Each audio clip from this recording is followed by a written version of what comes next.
his fabulous Tesla. And if you have not heard, and if you've been under a rock, Tesla Motor Car Company is like the latest and greatest in electric technology. And what makes it different is you have the speed of a Lamborghini and the environmental sensibility of an electric vehicle. So Eric, it's wonderful to have you here with us today. And would you tell us just a little bit about your fabulous Tesla here? This car is 5 times more efficient than a Prius and still faster than a Lamborghini. That's amazing. Yeah. That is really amazing. I know that off the line, the Tesla, 0 to 60, 3.7 seconds. And with the Tesla, you can have the same performance and be environmentally friendly and drive it with your conscience clear, which I think is absolutely amazing. What do you think, Eric? Well, there's a lot more advantages than just being faster than, let's see, every Ferrari but the Enzo. There's a federal tax credit for buying an electric car. There's California tax credits for buying an electric car. Cars like the ones you mentioned will all have a fee the DMV adds on you, a luxury tax that we don't have. Right. So financially, this car makes a lot of sense, and at the same time, it's clean and fun. That's wonderful. Yeah, hear that sound going by?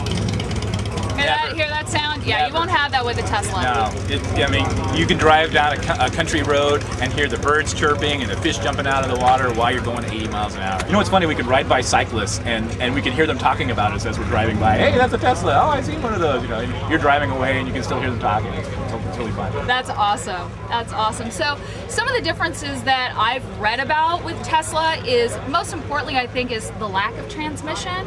I mean, you have basically a direct drive. I mean, it's a single fixed gear that takes care of all of your needs. You don't have to shift. You just put it in drive and away you go. Sometimes it scares me. I'm in traffic and I'll just step on it to get up, to change a lane. Yeah. And I'll be there so fast I don't even realize I'm already there. Wow. Yeah, you can't realize the non-shifting, how easy that is. Just step on the accelerator and you're there, and then let off the accelerator and you're slowing down, because you haven't talked about regen braking yet, have you? No, I haven't. Regen is where you let off the accelerator and the motor turns into a generator and puts battery power, increases your battery power via the generator. So now, instead of using your brakes up, you use the engine for braking or the motor for braking, so you can now get free charge. Because aren't you using the electric motor? Most people don't know that electric motors can run backwards. I don't know if you knew that, but electric motors can run forwards and they can run backwards. Is this the same case with the Tesla? Yeah, that's forward and reverse. Yeah. On the new cars, it's a button: push forward, push reverse. There's no gear shift. It's just the motor runs backwards. But do they use the Tesla motor itself for braking regeneration? Yeah, exactly. Yeah. So it's not running backwards, but it's using the energy from the tires, so the kinetic force you going forward to turn it into a generator and give you a free charge. Fabulous. Yeah. Downhill, I can actually make more miles, use less miles than I'm actually going, because it's getting a charge while I'm going downhill.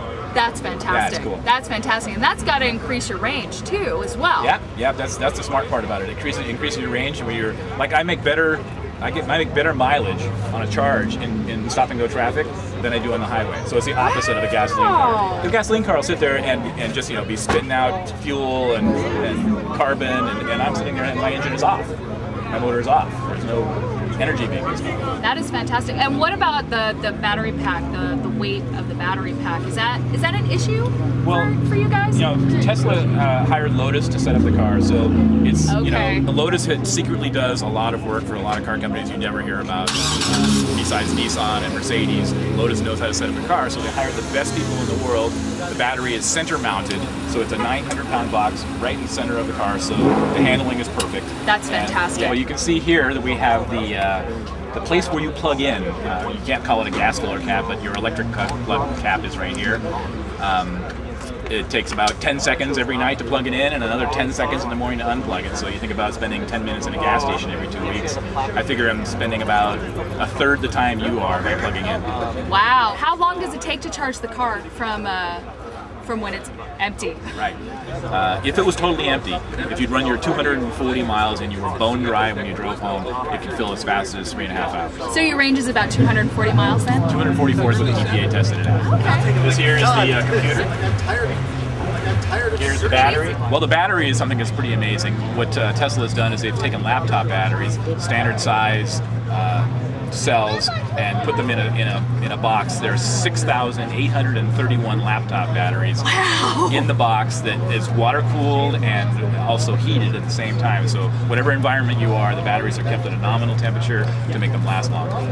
Wow, that's pretty amazing. Yeah, it's where a lot of their patents are. Fantastic. So efficient and safe, and they're not reinventing the wheel. So it means that you get to save money too.